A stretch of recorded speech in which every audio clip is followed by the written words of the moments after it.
Bien, bien. Hola, hola, ahora sí. Bienvenidas, bienvenidos a una nueva emisión de La Voz del Huelén. Una primera edición de La Voz de hoy. Para quienes se conectan por primera vez con nosotros,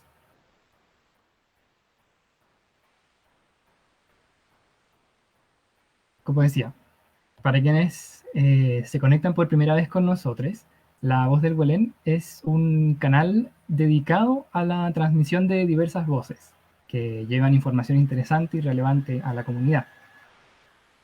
Para quienes ya nos vienen acompañando en nuestras conversaciones, gracias de verdad por sus comentarios y preguntas. Seguro lo escuchan en muchos canales, pero no podríamos hacer este programa de verdad sin el aporte de su participación.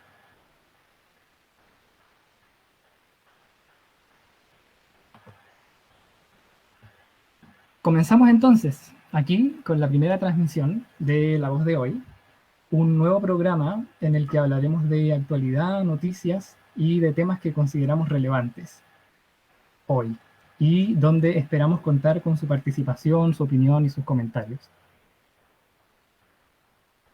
Bueno, pero antes de lanzarnos, queremos recordarles de una iniciativa que nos mueve profundamente como equipo. Es el caso de Borjita, un bebé precioso de 1 año y medio de la ciudad de Concepción, que sufre atrofia muscular espinal tipo 1, una enfermedad con un pronóstico de vida de verdad muy difícil, porque impide la motricidad, la respiración. Eh, el impacto familiar es tremendo y la única esperanza es un medicamento llamado Solongesma que repara el error genético desarrollado por la enfermedad. Pero para que funcione, eh, tiene que administrarse a Borjita antes de los 2 años de vida. Y para eso nos quedan apenas, eh, mira, 113 días, yo diría que menos incluso. Y lo que nos mueve a pedirles su colaboración es que, aparte de todo esto, Solongesma es el medicamento más caro del mundo en este momento, costando la poco humana cifra de 2,1 millones de dólares, o sea, un poco más de 1.600 millones de pesos chilenos.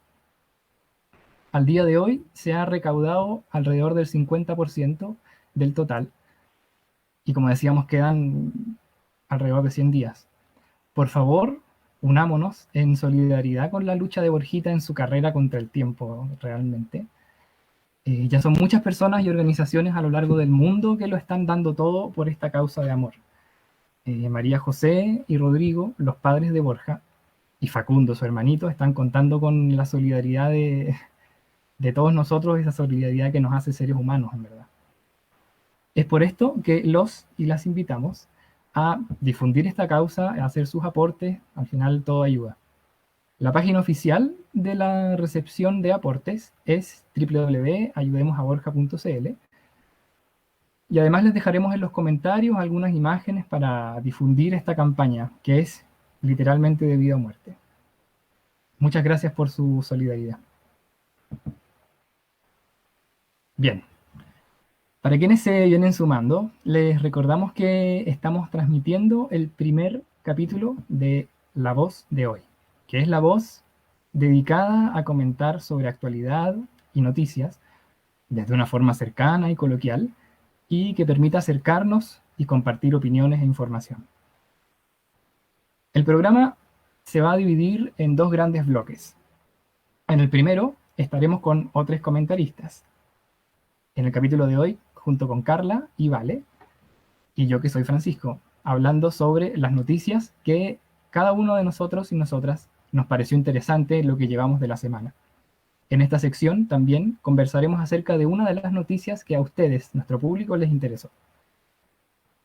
Y en el segundo bloque ustedes se quedarán conmigo y con dos invitadas especiales para hablar más profundamente de una temática en particular. Tendremos una secuencia especial durante lo que queda de septiembre y octubre en torno al plebiscito del 25 de octubre. Por lo mismo, nuestro primer tema es participación política. Y en este capítulo de hoy contaremos con dos invitadas, Francisca Aguilera, cientista política, y Nicolás Morán, profesor de historia. Durante todo el programa, no olviden ir dejando sus dudas, sus preguntas, especialmente sus opiniones en los comentarios de la transmisión. Como siempre, tendremos diversos espacios en los que vamos a ir conversando en torno a lo que ustedes nos van comentando también. Así que prepárense para eso. Y bueno, nos lanzamos entonces. Nos encontramos en las Cumbres del Huelén y en esta primera sección de noticias estaremos con Carla y Vale y yo. Todo es parte del equipo de La Voz del Huelén. Hola chicas, ¿cómo están? Hola. Hola, hola, ¿cómo estás? ¿Por aquí Hola, todo bien? Desde San Miguel. muy Por bien, acá muy también todo bien, bien desde Santiago Central. súper. Por acá yo estoy desde San Fernando, en la región de O'Higgins.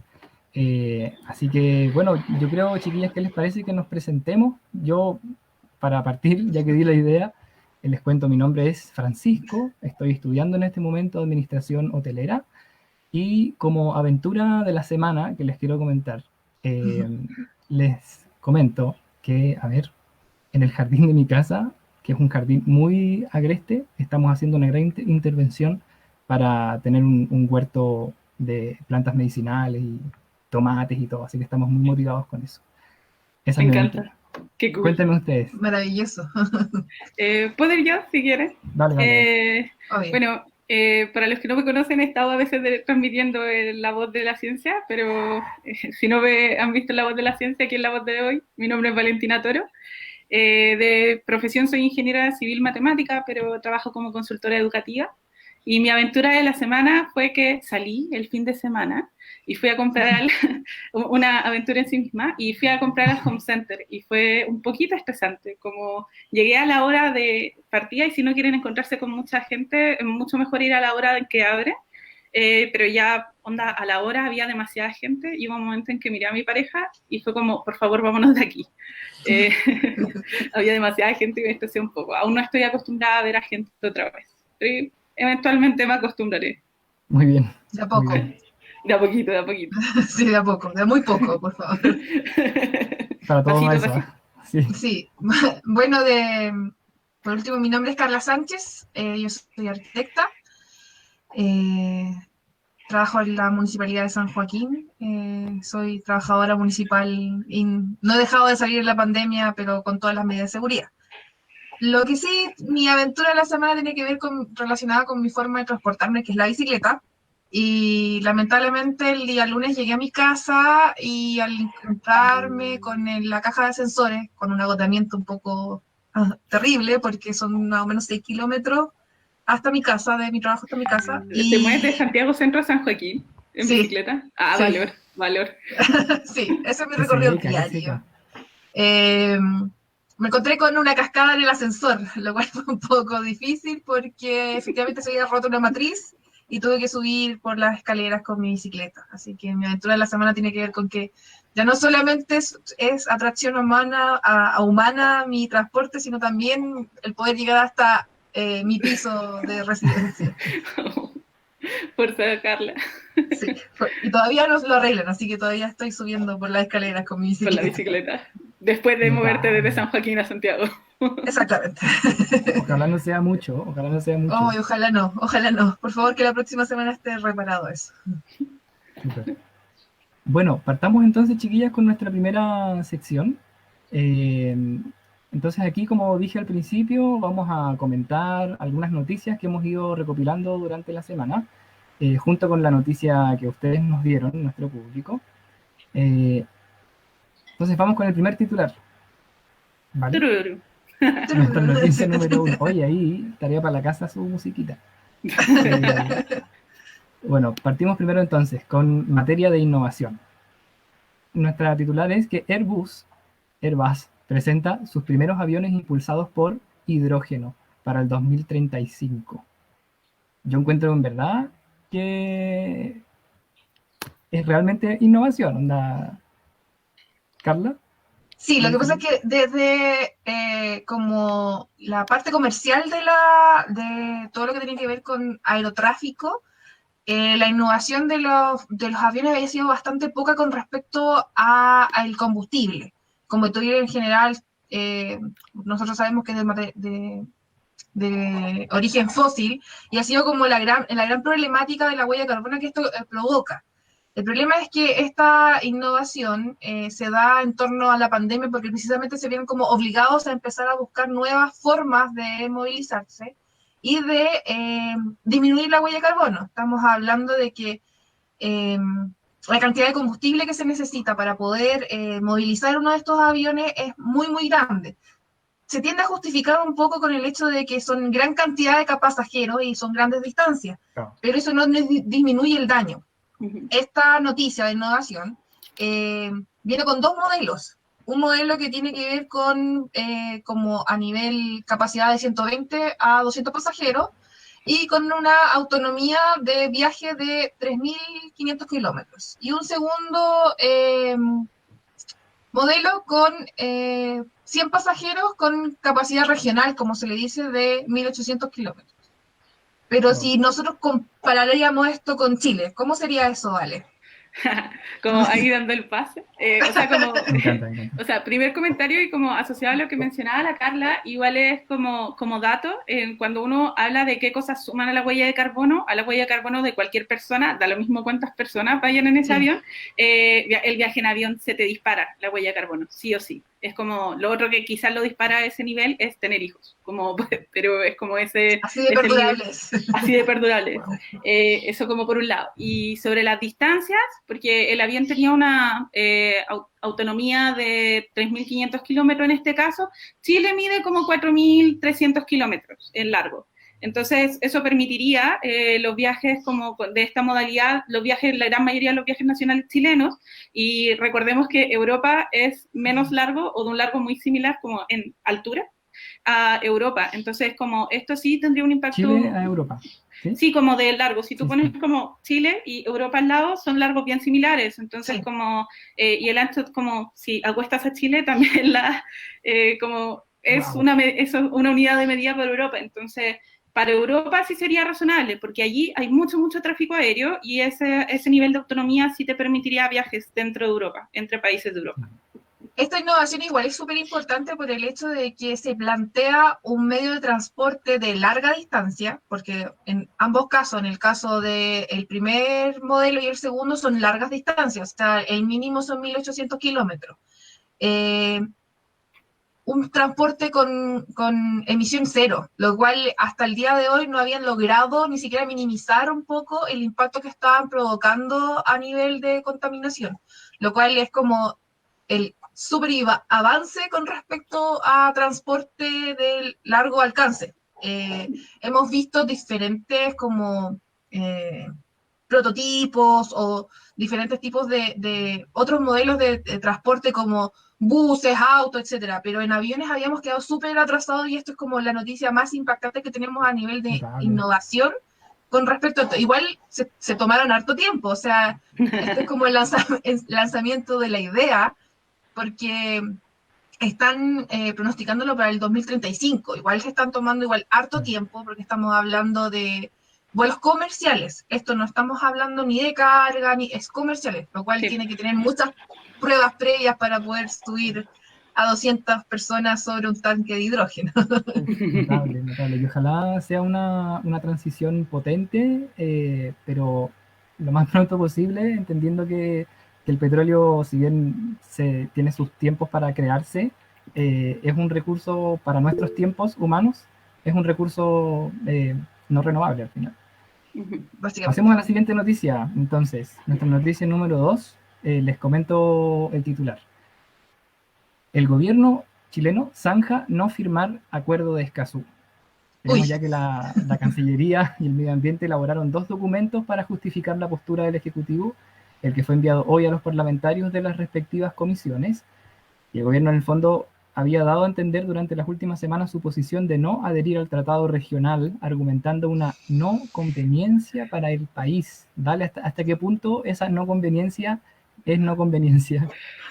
Como aquí yo creo que hay hartos temas que explicar. Como primero, que es como, ¿qué es el acuerdo de Escazú? Que yo creo que se ha escuchado harto el titular, pero como de qué es lo que habla. Sí, por favor.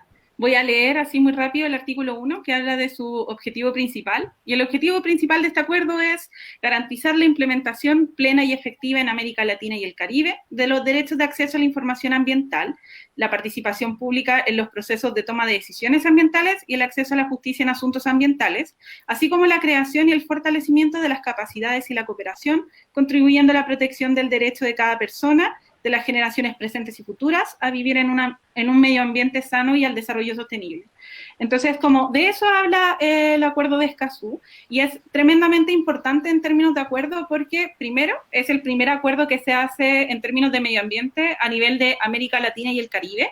Existen otros acuerdos medioambientales a nivel mundial, pero nunca había habido uno pensado para América Latina y el Caribe y hecho desde América Latina y el Caribe, y eso es como súper importante. Y lo otro, que era también el primero, y esto sí a nivel mundial, que habla de los defensores de derechos humanos en materias ambientales. Entonces, en ese sentido era súper innovador.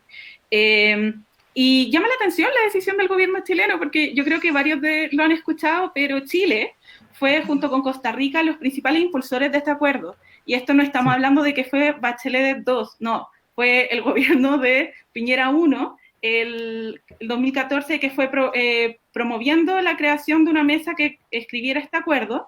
Después esto se propulsó el 2014, después en el gobierno de Bachelet 2, como 2014-2018 estuvieron las negociaciones, pero hay que como ahí mencionar que Cancillería chilena siempre se ha caracterizado porque sea una cosa bien unificada, entonces en general era como una cosa como de acuerdo izquierda-derecha, como independiente de color político el manejo en Cancillería.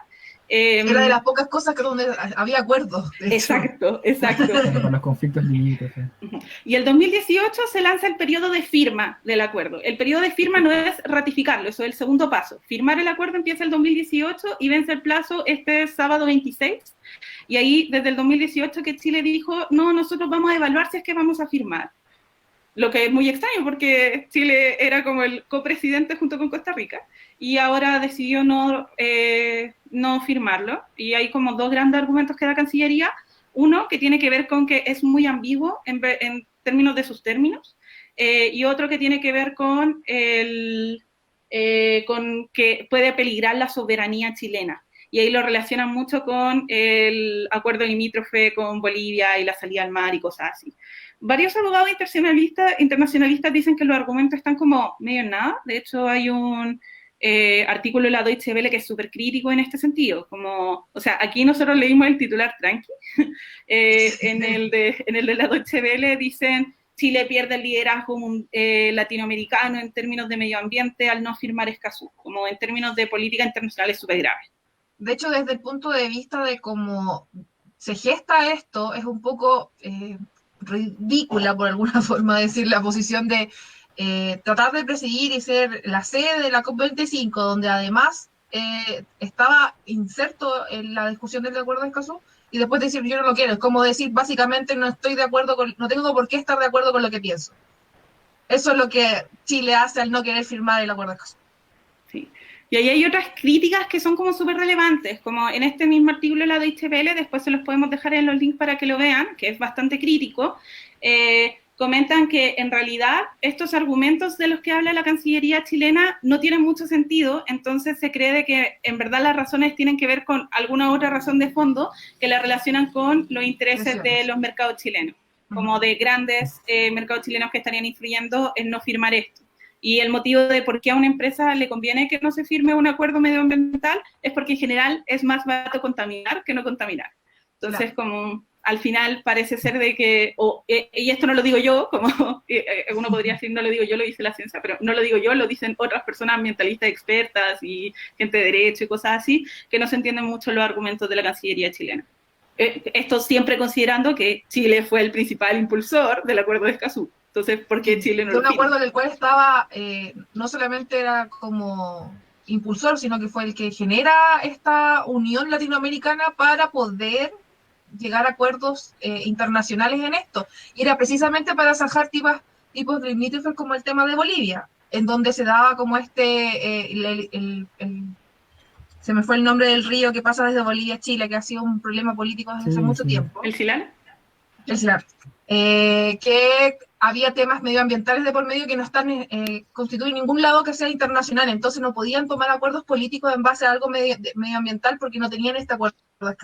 Y ahora lo dan como ejemplo para decir todo lo contrario. Entonces, como que no se entiende que esta sea la respuesta sin que no hayan presiones de por medio. Eso es como lo que finalmente se entiende de esta no huele situación. bien al final. No huele bien, claro. Sí, solo para cerrar el punto como de qué significa esto en política internacional para Chile, es que Chile desde el último, como hay que recordar que hace un año y medio Chile estaba súper bien en materia internacional, había salido como quien iba a recibir la COP25, El oasis. el oasis de Latinoamérica, uno podría decir, o el presidente podría decir, pero después de como el fiasco que fue la COP25, el estallido social, que ha sido visto muy feo en niveles internacionales, el tema de las noticias de los ojos dio la vuelta al mundo, y ahora la no firma del Acuerdo de Escazú, en general Chile está muy debilitado en términos de su posición política internacionalmente en estos momentos en el mundo. Es bien grave. Bueno, estaremos atentos a cómo se desarrolla eso en el futuro. Pasemos a la siguiente noticia. Nuestro siguiente titular tiene que ver con astronomía. Que han habido grandes descubrimientos astronómicos en estos últimos días, y uno de ellos con Chile como protagonista. En primer lugar, la ciencia ha aportado noticiosamente con que la Universidad de Chile, por ejemplo, se lideró el equipo que descubrió la nueva clase de planeta en el llamado desierto neptuniano, donde estos objetos rara vez son encontrados. Descubrieron este planeta Neptuno ultracaliente, orbitando muy cerca de su estrella, LTT 9779, que es un caso bastante llamativo, Carla, ¿no? Sí, lo que pasa es que los planetas característicos con respecto, siempre se tienden a comparar con el sistema solar. Ese es como nuestro punto de comparación para todos los científicos, como para poner como en conocimiento para todo el mundo. Como las características que tiene este planeta son muy extrañas y son muy rara vez encontradas dentro de otros sistemas solares. El hecho de que exista un planeta con las dimensiones como Neptuno, por eso se le dice un Neptuno ultracaliente, o de un desierto neptuniano, porque las dimensiones son muy grandes y las condiciones de cercanía a su estrella hacen que el aprox de temperatura que tenga este planeta sea de 1700 grados centígrados. Y ya que además su cercanía a su estrella implica que un día de este planeta solo tiene 19 horas. Este hallazgo es sumamente extraño, o sea, estas características como que confluyen en un mismo planeta es muy, muy extraño, y lo como importante recalcar hacia el mundo científico que es realizado por científicos chilenos. El equipo que lidera este hallazgo es de científicos de la Universidad de Chile. Ha sido como un gran revuelo porque de verdad la particularidad de este desierto neptuniano que hablan de la cantidad de grados que tiene este planeta es muy, muy particular. De hecho, le dicen el gran extraño, el planeta caliente, como que tiene muchas formas o excepciones de hablarlo, porque de verdad es un hallazgo muy extraño para la ciencia. O sea, no tenemos tantos sistemas solares con planetas como Neptuno, entonces siempre se está buscando esta rareza de este cuerpo, y en realidad, bueno, el nombre es como, los nombres que le dan son muy científicos, parecen un nombre de patente, pero en realidad lo más conocido es como el Neptuno ultracaliente, por las condiciones que tiene. Sí, como ahí yo creo que destacar el tema que Chile es realmente como un, iba a decir oasis, porque se me quedó pegado el adjetivo, pero es un gran lugar para hacer astronomía en el mundo, como confluyen dos cosas, que tiene como los mejores cielos del mundo junto a África, pero a diferencia de África tenemos estabilidad política para hacer el desarrollo de observatorio y todo, y existe ALMA, que es el más potente observatorio del mundo, entonces como es Chile en ese sentido como que tiene una voz a nivel mundial y ALMA de hecho tiene sus horarios específicos que se tuvieron que pelear harto en términos de la reserva, como tiene horarios específicos para uso de los científicos chilenos. Entonces es como muy bacán ver que en este tipo de avances de explorar el universo Chile esté como protagonista y que hayan científicos chilenos también liderando toda esa investigación. Notable, notable. Bueno, y tenemos otro descubrimiento científico importante, que es el tema de la fosfina en Venus, lo que sugiere que quizás a lo mejor podría haber vida. ¿Cómo es eso? Bueno, aquí hay un gran debate. Esto es como, es bien complejo. Yo creo que este descubrimiento abre más dudas que certezas con respecto al mundo científico. Yo creo que en estos momentos debe ser como el gran debate a nivel científico de que si esto dice que hay vida o de qué tipo de origen es este gas. Este gas efectivamente tiene origen orgánico y también puede tener un origen que no es orgánico, que es propio con la composición del planeta. Entonces ahí está el gran debate de decir, ¿es posible que haya habido vida o es posible la vida en este planeta? Lo cual hace como el millón de preguntas de dónde viene este origen, en qué concentración está, etcétera. Y la otra pregunta es como que quizás porque nosotros siempre tratamos de hacer las comparaciones con la Tierra, que tiene sentido porque es lo que conocemos, pero quizás existen otras formas de generar fosfina que no son conocidas en la Tierra y que también pueden abrir un mundo en ese sentido. Entonces, como ahí la respuesta es que no, nadie ha dicho hay vida en Venus o hubo vida en Venus, sino es como encontramos algo que aquí en la Tierra en general está relacionado con la vida. Pero que no tiene por qué ser exactamente lo mismo en Mercurio, en Venus. No, en Venus.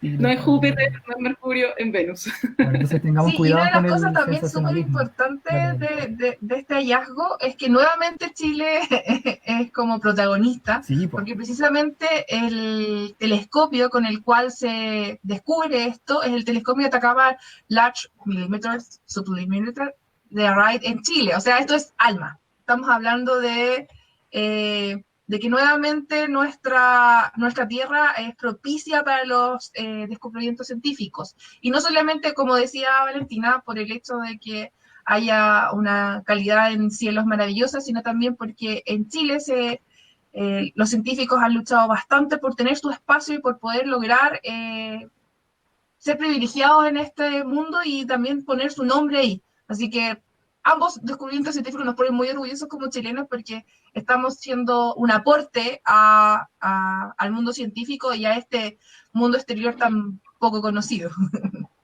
Yo pienso como para la voz de la ciencia, como deberíamos tener pronto un astrónomo por ahí. Sí. Muy necesario. Con estos hallazgos y con la discusión que se ha abierto con respecto a la posibilidad de vida, lo que implica la fosfina, etcétera, yo creo que hay mucho que explicar también, porque las noticias han hablado como de un gas que habla de vida en Venus y yo creo que es más profunda la discusión y lo que podemos conocer respecto a este gas en sí. No es que tengamos vida en Venus, eso no es así. Sí, claro, aunque suena muy choro igual. Pero, y de todas formas yo encuentro que el que hablemos de esta noticia es un muy buen link para el primer capítulo de La Voz de Hoy, en relación a La Voz de la Ciencia, que era lo que hemos estado haciendo antes como canal. Me gusta mucho eso. Bueno, y pasemos a nuestra última noticia, que es la noticia elegida por el público. Al siguiente titular. Vamos. Fallece Ruth Bader Ginsburg, jueza de la Corte Suprema de Estados Unidos.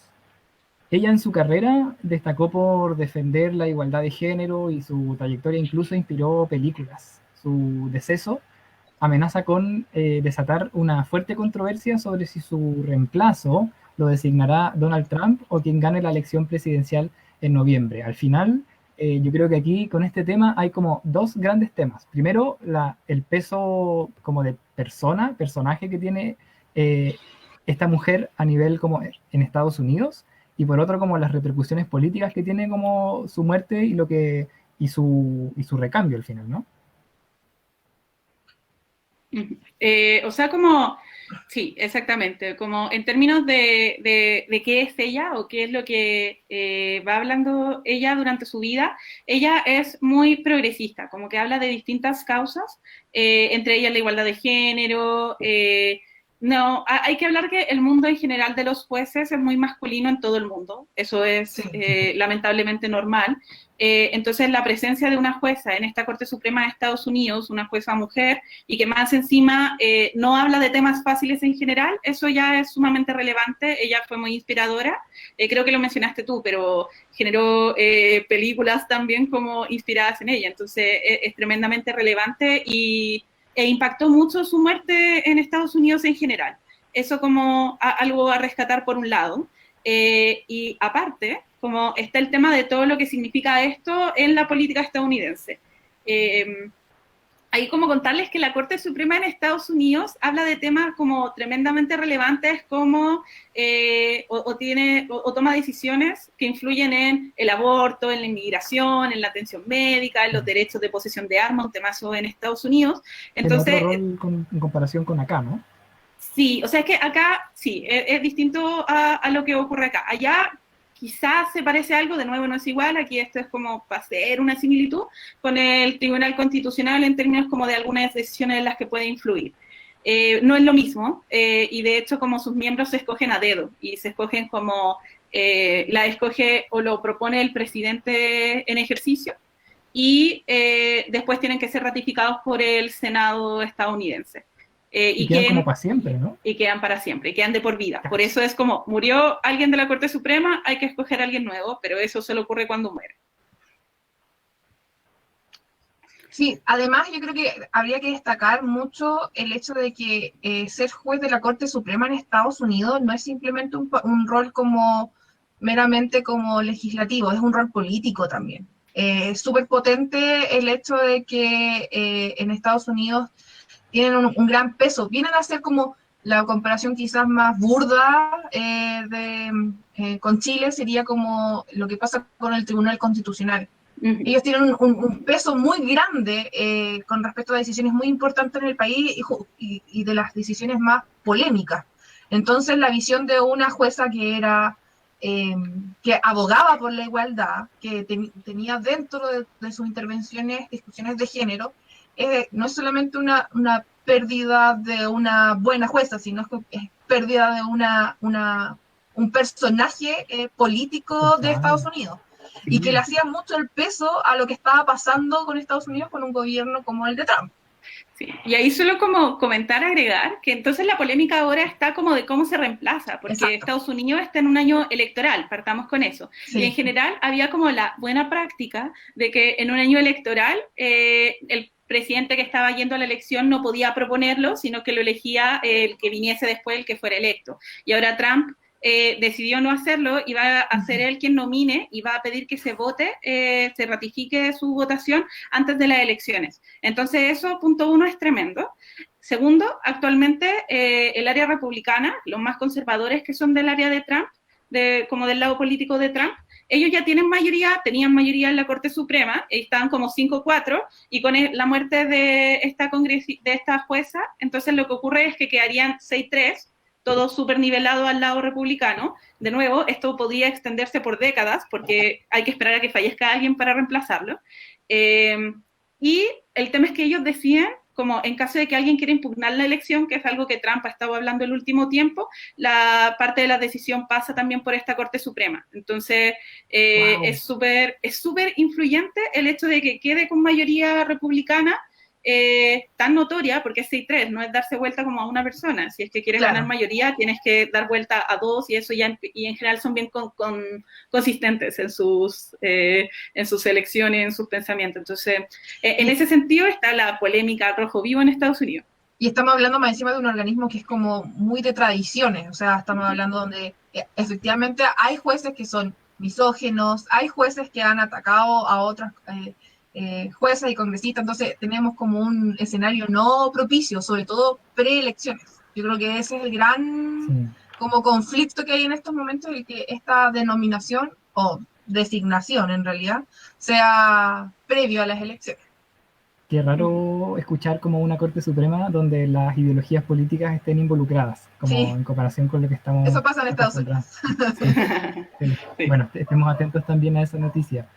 Eh, bueno, ya terminando un poco con esta parte, les quiero comentar a ustedes, chiquillas, y a todo nuestro público que nos está viendo ahora, que nos vamos a ir, antes de pasar al siguiente bloque, a una breve pausa, breve, pero a la vuelta, como dijimos, vamos a estar hablando de participación política con Francisca Aguilera, que es cientista política, y Nicolás Morán, profesor de historia.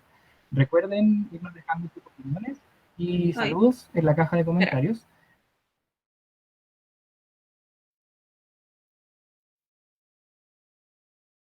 Bueno, bienvenidas, bienvenidos a la segunda parte de nuestro programa, que se va a enmarcar en nuestra temporada del plebiscito 2020. Y bueno, en esta sección hablaremos en torno a la importancia de la participación política. Como canal hemos elegido comenzar con este tema precisamente porque queremos posicionar la importancia de, bueno, hacernos cargo, ¿no? Como ciudadanía de nuestro bienestar social. Está de más decir que con este programa no pretendemos proponer una forma particular de participación política ni tampoco de ideología en específico, solo queremos poner un acento en la cualidad que compartimos como seres humanos de ser entes activos en la sociedad, capaces de intervenirla positivamente y regenerarla. Entonces, para este propósito, estamos con dos grandes invitados e invitadas. Por un lado tenemos aquí a Francisca Aguilera Torrejón, cientista política, hola, hola, magíster en políticas sociales de la Universidad de Buenos Aires. ¿Cómo está, Fran? Muy bien, gracias. Oye, muchas gracias por estar aquí con nosotros. No, Tenemos gracias a también, ustedes. bella, tenemos también al Nicolás Morán, profesor de Historia, Geografía y Ciencias Sociales, magíster en Educación de la Universidad Alberto Hurtado. ¿Cómo estáis, Nico? Bien, bien, Panchito, ahora. Gracias por la invitación. Un Oye, gusto. estupendo. Y gracias a ustedes, en verdad, por estar aquí en nuestro primer capítulo, de nuestro primer como, lanzamiento de este nuevo programa. Bueno, en verdad, la idea es que esto no sea una entrevista muy formal, que vayamos conversando muy tranquilamente. Y para eso me gustaría como partir un poco rompiendo el hielo, como aclarando algunos conceptos. Entre tú, Fran, ¿cómo definirías tú participación política? ¿Qué implica participación política? Porque uno piensa al tiro como en tener un cargo de responsabilidad, onda, ser alcalde o algo así, o ser militante de un partido necesariamente. No, no necesariamente. De hecho, es la forma en que cada ciudadano se puede involucrar en el quehacer cotidiano dentro de su espacio social donde está y habita. Por ejemplo, en una comuna, ya sea en un distrito, en una circunscripción o en un país o en una región. Pero es la forma de poder influir y de poder hacer transformaciones o incidir o generar canales de comunicación entre lo que es el territorio con lo que son los espacios de la toma de decisión política. Sí, sí, interesante, porque desde ahí, por ejemplo, así breve, como qué otras formas más allá de las conocidas, como podríais nombrar, como... O sea, mira, acá en Chile, Ujú. en términos legales, estructurales, eh, el tema de la participación política, a ver, es que son dos aristas. Una es la participación política formal que se ha dado históricamente, que ahí el Nico podría profundizar un poquito más con el tema de cómo en los grupos sociales inciden en las instituciones, que eso antiguamente se hacía a través solamente de los partidos políticos. Después de la aldea global, cuando se cayó el muro de Berlín y todo ese proceso histórico, empezó una nueva forma de incidir en las políticas o en el espacio público, que esas formas de incidencia se dan a través de grupos grupos de interés, sociedad civil, grupos de presión, eh, o grupos que se manifiestan solamente para llevar ciertas causas y una vez que alcanzan esa causa específica se disuelven. Pero son grupúsculos, son grupos de Sí, interés o son partidos políticos. Ahora la sociedad, con la aldea global, la sociedad se complejizó un poquito más en la incidencia de la toma de decisión política y además de la comunicación que se puede hacer con las instituciones. notable.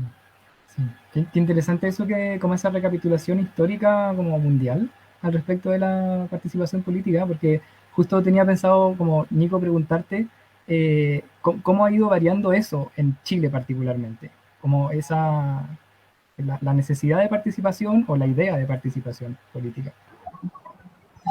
Sí, bueno, como la Fran señaló muy bien, los partidos políticos tradicionalmente en Chile han constituido como estos intermediarios entre lo que es el Estado y las personas. Entonces hay que entender que el modelo de nosotros que tenemos de democracia indirecta nos obliga, entre comillas, a tener partidos políticos, porque son las agrupaciones legales a las que en teoría puede mucho más fácil llegar un candidato o candidata a un puesto de poder. ¿Qué es lo que pasa actualmente? Gracias precisamente al tema de la idea global y también a la democratización de ciertos espacios, sobre todo después de la vuelta de la democracia, vemos que hay personas que empiezan a crear grupos que no necesariamente eran partidos políticos, que sí podían tener Mm, líneas políticas. Entendamos que todo es político. Todo lo que hacemos, todo lo que no hacemos, lo que decimos, no decimos es un acto político. claro, Pero esos actos políticos se empiezan como de alguna forma a agrupar de una manera ordenada, y por ejemplo, aparece la ONG, aparece los movimientos sociales, aparece, por ejemplo, Anda Chile, un claro ejemplo de que sin ser un partido político tiene una postura súper clara en cuanto al tema vivienda, que es un tema que al fin y al cabo también eso está dentro de nuestro concepto como de país, porque la vivienda no es para todo el mundo, no es gratis, entonces básicamente los deudores habitacionales empezaron a decir como, oye, ok, nosotros tenemos una postura, los gobiernos que han pasado no nos han dado solución y nosotros queremos soluciones y así puedes ver muchos grupos. Entonces actualmente Chile se ha convertido en un país que a pesar de que es súper tradicionalista, generalmente la gente está dispuesta a meterse a partidos políticos. No es raro que haya militantes en muchos tipos de grupos sociales, pero sí también se da espacios que son fuera de la política tradicional y que muchas veces pareciera que dan mayores resultados que los partidos políticos al no tener estas cúpulas de poder que sí, por lo general son lo que termina de alguna manera corrompiendo el sistema y la gente sí. deja de confiar, que esa es como la gran crisis política que vivimos. Claro, porque ahora que mencionas esto de como de las nuevas formas de participación como institucionalizadas, como que pensando desde el 2006 en adelante acá en Chile, como que eso ha venido muy de la mano de las juventudes en general. Eh, ¿cómo veis tú, Nico, bueno, y Fran también, como esta forma de la juventud de acercarse a la política? Porque si bien tú decís que hay muchas formas de participar dentro de como mucha gente muy interesada en participar, eh, a mí, quizás por ignorancia, no me suena mucho conocer jóvenes en partidos políticos necesariamente. Como que hay otras formas, ¿no? ¿Fran? Sí, estaba levantando la mano a la costumbre.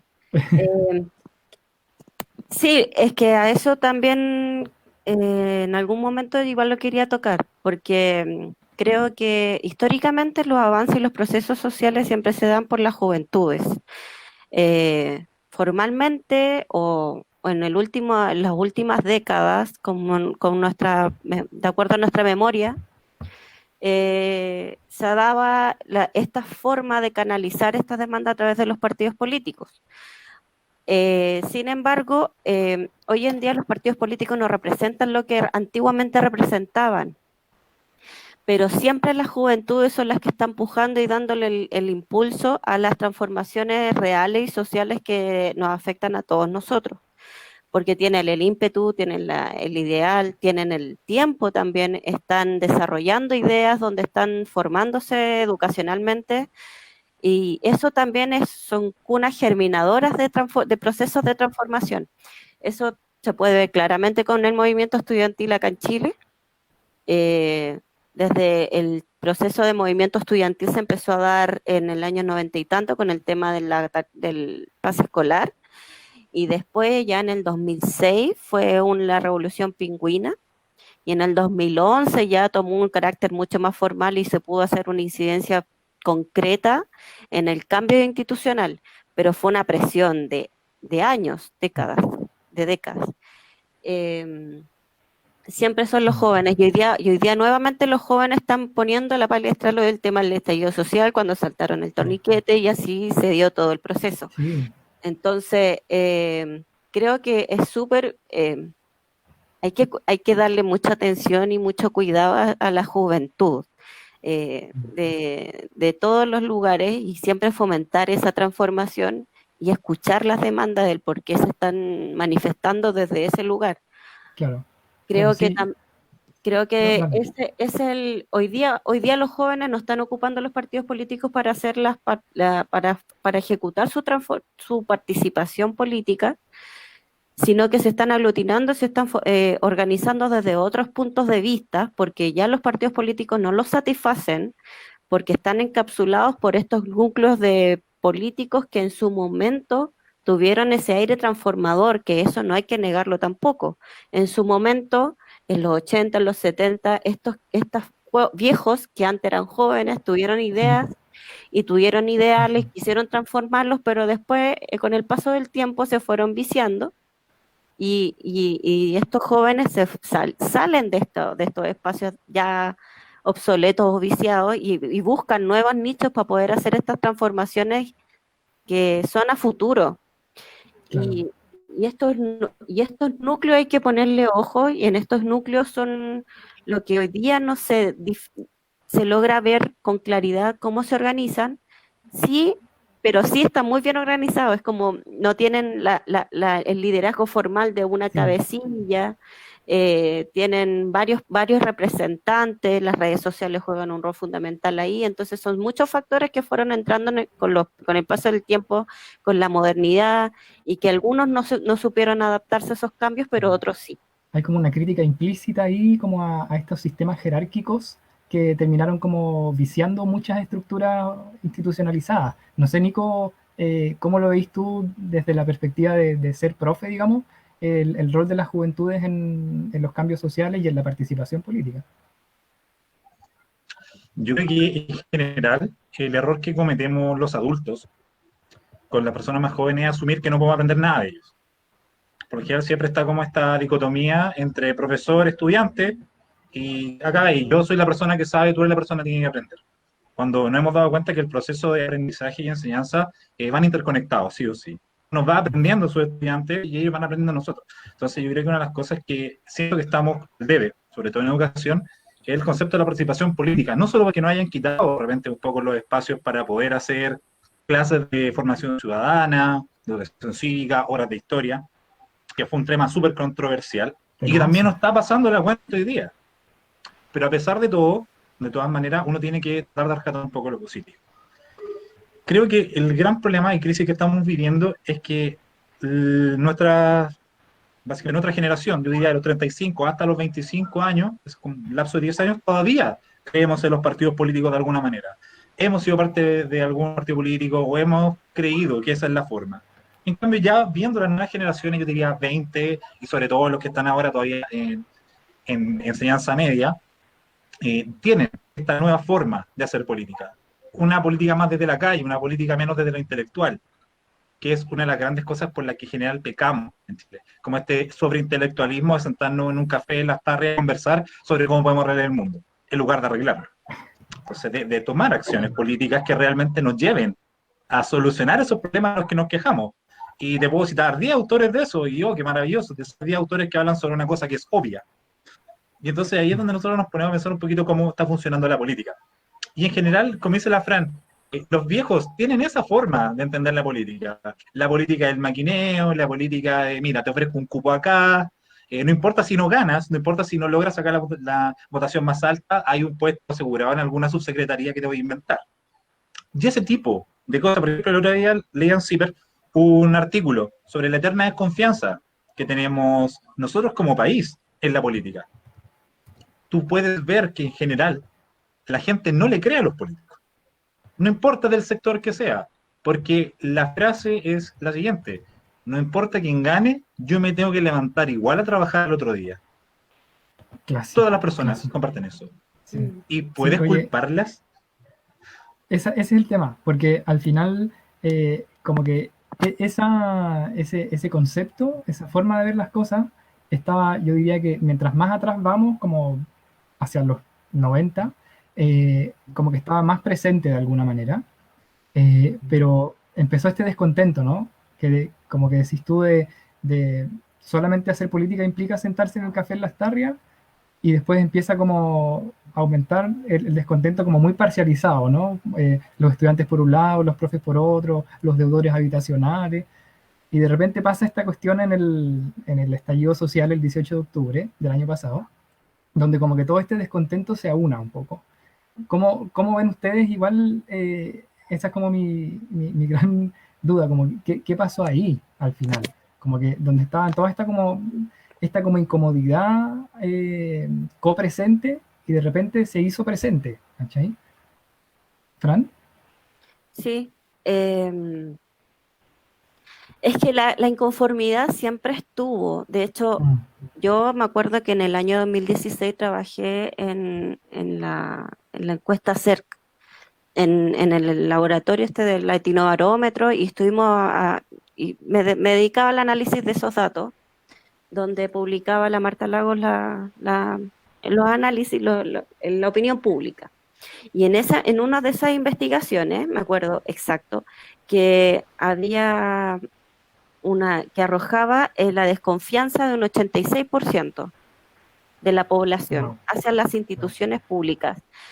Y fue un tema de alerta, fue como en ese momento, en el año 2016, nosotros dijimos, esto es un problema heavy y grave. claro, ¿Cómo verlo? ¿Cómo dimensionarlo?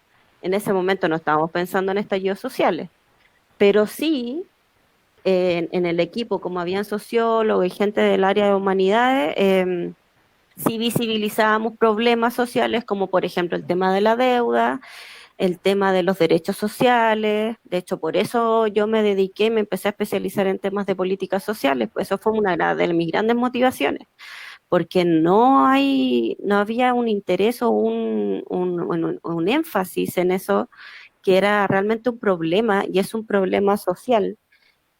Igual también tenemos que entender el contexto histórico que nosotros como país tenemos. sí, Somos un país que tuvo una dictadura súper violenta, cruda, heavy, durante muchos años, donde todo un sistema, un aparataje internacional estaba amparando esas acciones. Entonces había una población que estaba demasiado disminuida, y después de salir de ese miedo, no es como llegar y, uff, ya se fue la dictadura y vamos a llegar y sí, abrazarse.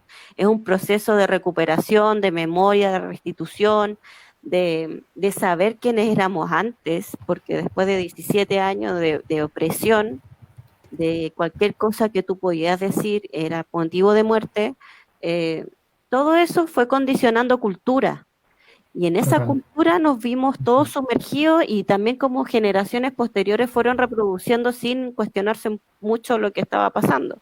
Y era lo mejor, porque si no te podía ir mal. Claro. Eh, Sí, mira, Fran, en esa línea, justo ahora Camila Rojas nos comenta que llama la atención que si bien hay una falta de confianza tremenda, de todas formas hay legitimidad de las políticas públicas y la declaración de las leyes. En el fondo, los chilenos atacan. ¿Cómo se podría explicar eso, quizás, Nico, desde una perspectiva más histórica? Pues un poco por lo que apuntaba la Fran, ¿no?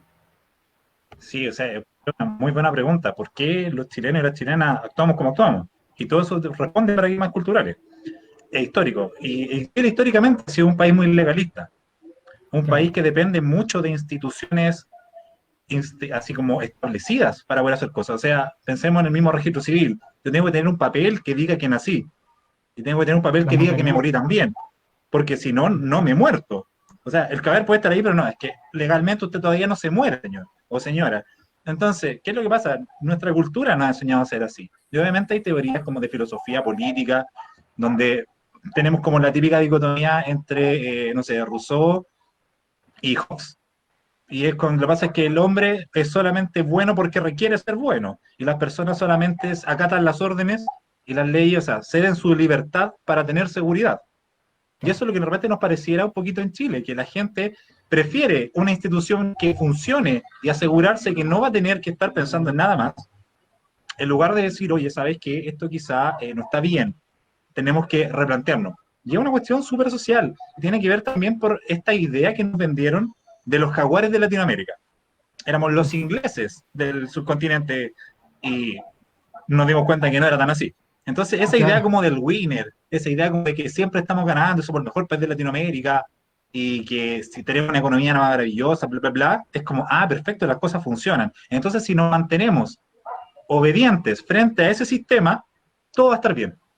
Entonces, cuando esto empezó a gestarse, lo que decía la Fran, y de repente, porque el descontento siempre ha estado, pero esto se empezó a institucionalizar, empezó a ser un poquito más grande, empezó a dar cuenta que había más actores sociales que estaban en contra del sistema, hasta que ya terminó con lo de la revolución de los 30 pesos. O sea, tú dices, no han subido antes la locomoción colectiva a 30 pesos, 20 pesos, y había dado lo mismo. Pero cuando tú claro. empiezas a ver desde el punto de vista histórico cómo ciertos factores se van entrelazando, pequeñas cositas que se van juntando, como gotita a gotita vamos llenando la olla, básicamente. Sí, po, Entonces, sí, cuando sí. se empieza a desbordar, ¿qué es lo que hace?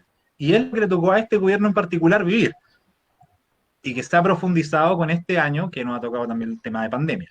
Entonces, lógico, hay una cosa para atrás que se arrastra desde, yo te diría, por lo menos unos 50 años, como mínimo.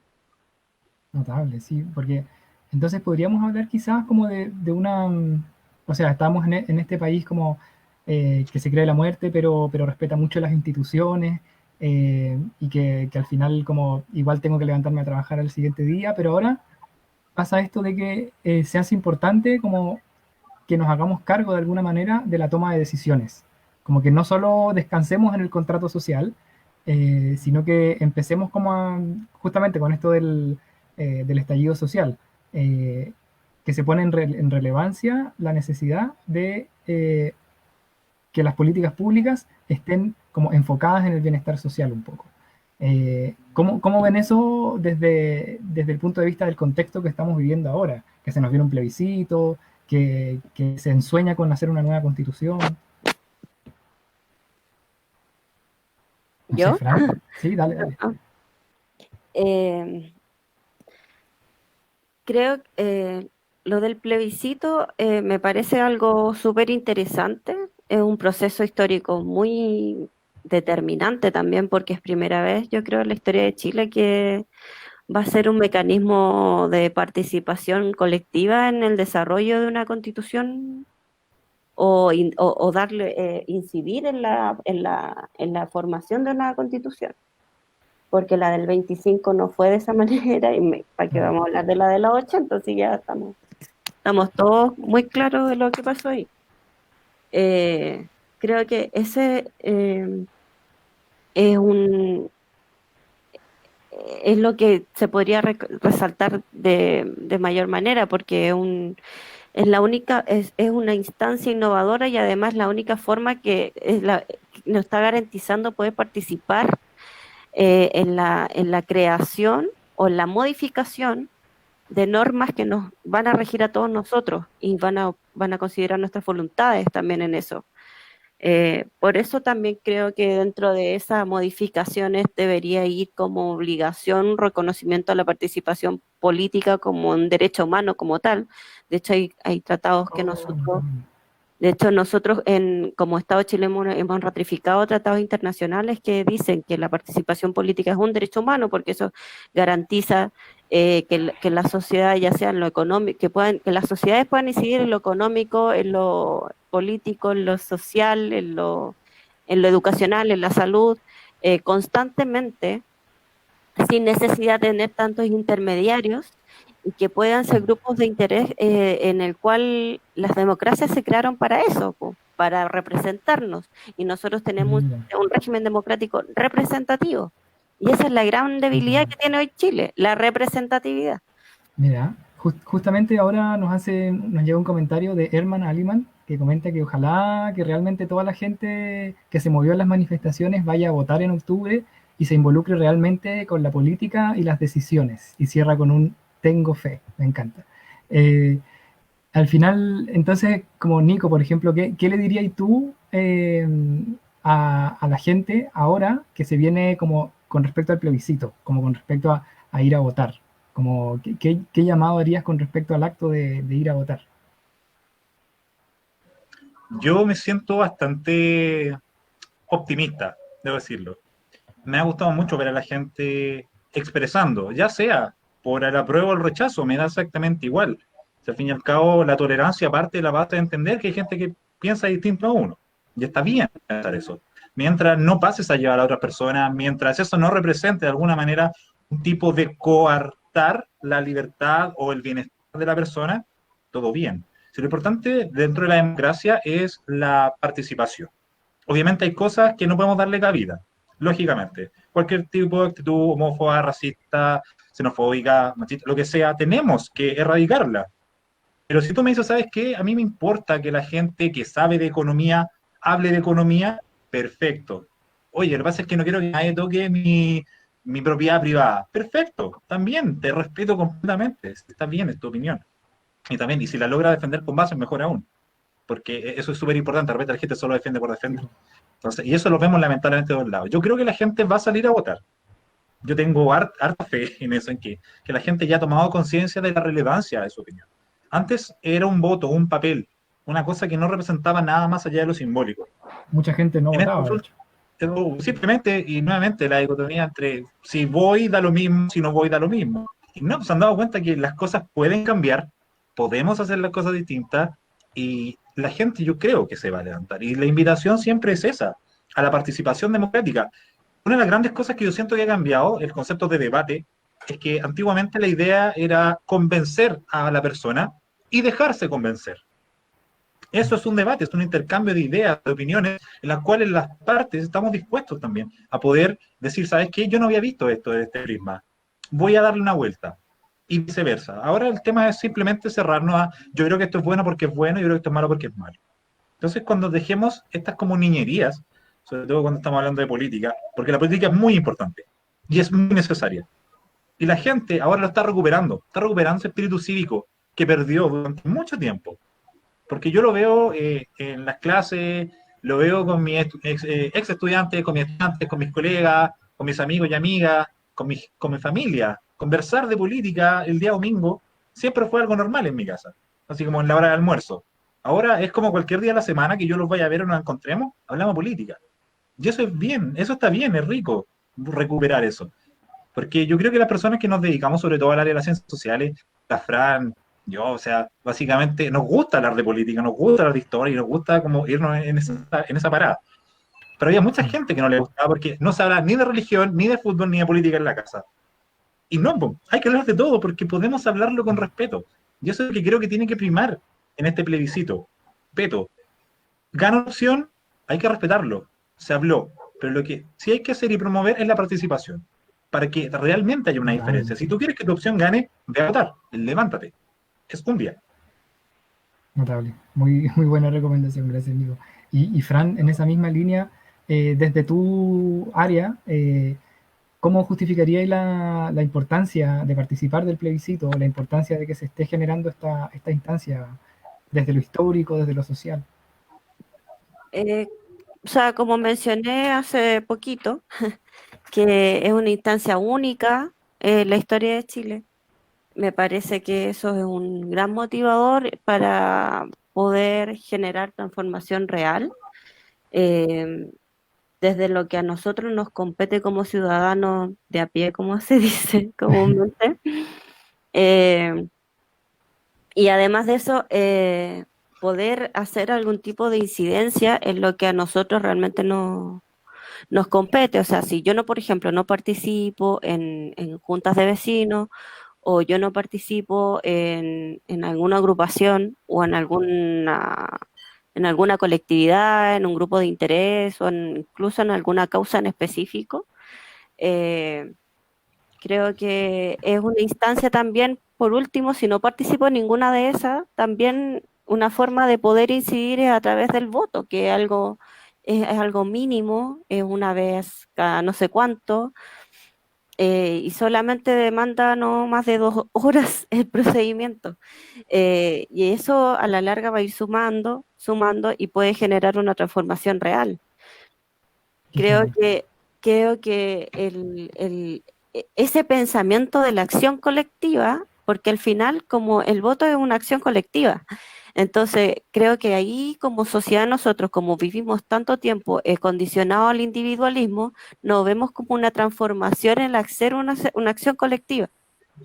Entonces creo que ahí está el mensaje también, en pensar de que nosotros como colectivos podemos hacer transformaciones y que no perder la esperanza en que sí se pueden hacer transformaciones a través de grupos, de personas, de nosotros. A lo mejor estamos individualizados porque por razones de tiempo no podemos participar en una junta, pero sí de esta manera esta es una forma de decidir colectivamente.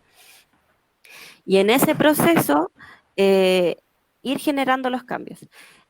Ahora, es difícil, es muy difícil poder decir, sí, mañana, como hacer esta transformación y vamos todos juntos porque tenemos un antecedente histórico también, no podemos hacer como un borrón y cuenta nueva.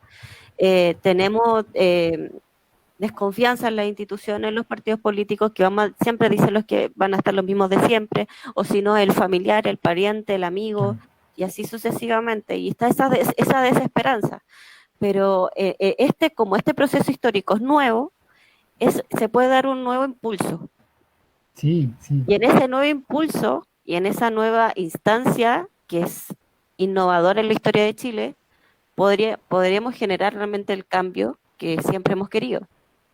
Bacán, bacán, sí. En el fondo, yo encuentro que una instancia como esta, así como han dicho ustedes, eh, nos hace como reinterpretar las concepciones antiguas que teníamos de la política, que justamente implicaban como algo totalmente lejano, totalmente como ya sucio, y que siempre si yo me voy a poner como a intervenir la sociedad desde la política, va a implicar que voy a hacer una intervención negativa, que voy a, no sé, destruir los glaciares, que voy a hacer cualquier cosa. Y al final, con este primer capítulo, y para ir cerrando también, y agradeciéndoles de pasado a ustedes, posicionar que como seres humanos podemos hacer intervenciones negativas, y es de lo que estamos chatos, pero también podemos intervenir positivamente en nuestro medio, en nuestra sociedad, en la naturaleza, etc. Entonces, con esto, quiero agradecerles a ustedes dos por darse el tiempo, por estar acá, ayudándonos a generar la voz de hoy, a crear la voz del Huelén. Así que muy, muy, de verdad, muy agradecido a nombre de todo nuestro equipo. Y, cómo no, también estar muy agradecido de ustedes quienes nos acompañaron.